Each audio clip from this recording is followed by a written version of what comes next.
So if we're all super honest with ourselves, there's bits about math that we find more boring than others. Some of us think that these bits are irredeemably boring. This is a story about how I took a part of math that I found tough to teach and then flipped it to be interesting. What do we do with those boring bits? Sometimes we put those in graphic organizers, make them more colorful and fun, or we flip those boring bits, though I don't know why they'd be more interesting when they're sent home on a video by yourself. Perhaps there's a different way to handle them. I find it in this quote right here. You've got 7 seconds to decide if you agree with this, and then 8 seconds to convince your neighbor. Go for it. Does that add to 15? You got to talk about it. You got to move here, people. Yeah. Only a few seconds here. What do you think? Toss me a thumbs up. I fully agree. Thumbs down. I fully disagree. Or thumbs in the middle. I'm thinking about it. I'm iffy. Yeah. I mean, in my opinion, there's like stuff that this quote goes too far on, but this right here really speaks to me. This one, they walk back and say, you know, it's not mandatory for everything to come out of a problem, but it's useful for individuals to experience this intellectual botherment that originally led to new knowledge. So how can we use that? Well, I'm looking at every new thing I teach to the students' minds. They come in and they're still, and then I do something, I say something, I show something, I ask something, and it ripples their mind. It creates that botherment inside of them, and they want some new instruction, a conversation or whatever. And I know how to do that better with like multimedia. I find this easier to work with. These aren't my boring bits.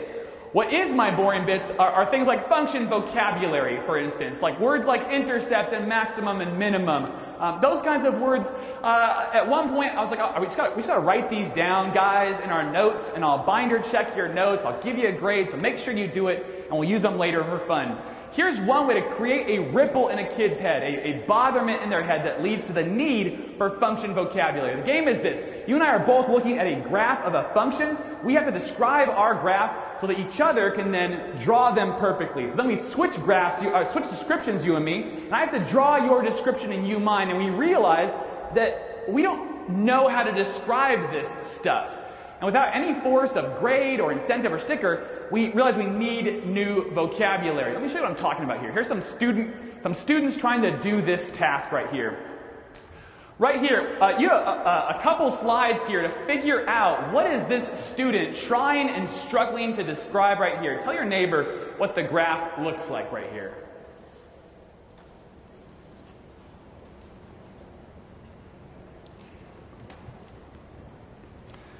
It's coming up in 10 seconds, the answer. Get straight. Show with your finger. I want to see it. Draw it. Draw it in the air. Not bad. Not bad. A lot of folks have some line shaped. That's not bad. Was that it right there? Did you get that? Raise your hand if you got that right there. I want to see it. Who got that? Yeah, one clap for you guys. Nice job. So this right here, I love that last line right there, though. Do you feel the ripple in the kid's head off that last line right there? Let's try out a tougher one. This one got one more slide to do on. Figure out what this student is trying and struggling to learn how to describe and draw.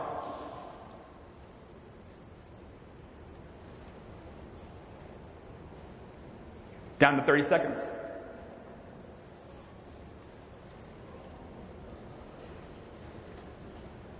Draw with your finger. Tell your neighbor.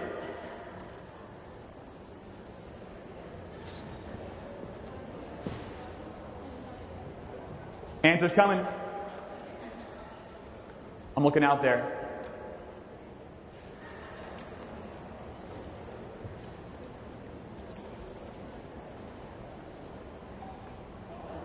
Did you have that?